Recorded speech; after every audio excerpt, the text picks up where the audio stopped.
রাজধানী বাদে ঢাকা বিভাগের ১২ জেলার ৫২টি আসনে বিএনপি জয় পেয়েছে ৪৭টিতে। বাকি ৫টিতে এনসিপি, স্বতন্ত্র ও জামায়াত জয় পেয়েছে। বিজয়ীরা বলছেন তারা জনকল্যাণ ও নতুন বাংলাদেশ বিনির্মাণে সবাইকে একসাথে নিয়ে কাজ করবেন।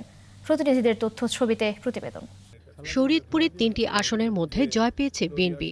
নিকটতম প্রতিদ্বন্দ্বী হিসেবে ছিল জামায়াত জোটের প্রার্থীরা। তবে বিজয়ীরা সবাইকে নিয়ে কাজ করার কথা বলছেন।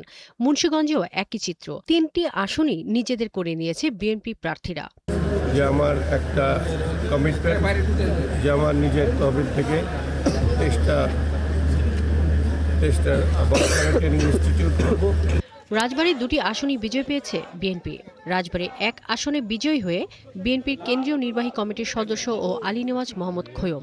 ২ আসনে জয়ী হয়েছেন বিএনপির মনোনীত প্রার্থী হারুনুর রশিদ। মানুষ আবার একটা প্রমাণ দিল যে বাংলাদেশ সকলকে নিয়ে একত্রে বসবাস করার জন্য একটা উপযোগী স্থান। এখানে কোনো বিভাজন, এখানে উগ্র ধর্মীয় কোনো বিভাজন তৈরি করে বাংলাদেশের মানুষকে এখানে বিপথে নেওয়া যাবে না। ৭২ ঘন্টা ময়েশ্চার লক সমৃদ্ধ লিলি বডি ওয়াশ, শিয়া বাটারের গুডনেস স্কিন রিপেয়ার করে রাখে সফট ও গ্লোয়িং। সবচেয়ে বেশি ভোটের গাজীপুর দখলে এসেছে বিএনপির। শিল্পনগরীর ৫টি আসনের মধ্যে বিএনপি পেয়েছে ৩টি, মাত্র একটি আসন পেয়েছে জামায়াত। আপনাদের মাধ্যমে যিনি প্রতিনিধি প্রার্থী ছিলেন, আল্লাহ যেহেতু আমাকে বিজয় দান করেছেন, তার কাছে সহযোগিতা চাইব। আমাদের প্রতিনিধি প্রার্থী ছিলেন ধানের শীষের প্রার্থী স্যার রিয়াজুল হান্নান, তিনি ঐতিহ্যবাহী পরিবারের সদস্য। গাজীপুরবাসীর জন্য যা যা আমরা কাজ করব অঙ্গীকার করেছি, সেই লক্ষ্যে আমরা আগামীকাল থেকে ইনশাল্লাহ আমি কাজে লাগব। নরসিংদী 5টি আসনের মধ্যে একটিও হাতছাড়া হয়নি বিএনপির।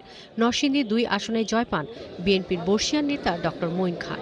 রাজনৈতিক সংকট এসেছে, প্রত্যেকবার বাংলাদেশের মানুষ সঠিক সিদ্ধান্ত নিয়েছে এবং বাংলাদেশকে সঠিক পথে পরিচালিত করেছে। এই কৃতিত্ব কিন্তু বাংলাদেশের জনগণের, বাংলাদেশের মানুষের।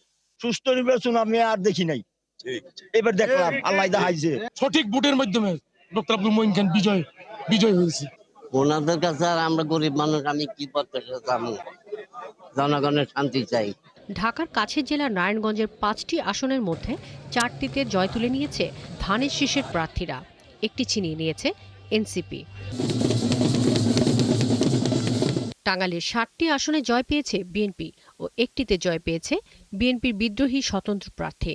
কালিহাতি মানুষের জন্য সর্বোচ্চ উন্নয়নের জন্য আমি চেষ্টা করব। বিপুল ভোটের ব্যবধানে আমাদের বিজয় এসেছে, আমরা প্রায় লক্ষাধিক ভোট পেয়েছি। মানিকগঞ্জ জেলার 3টি আসনেই জয় পেয়েছে বিএনপির প্রার্থীরা। প্রত্যেকেই প্রতিশ্রুতি বাস্তবায়নে সবাইকে সাথে নিয়ে কাজ করার প্রতিক্রিয়া জানান।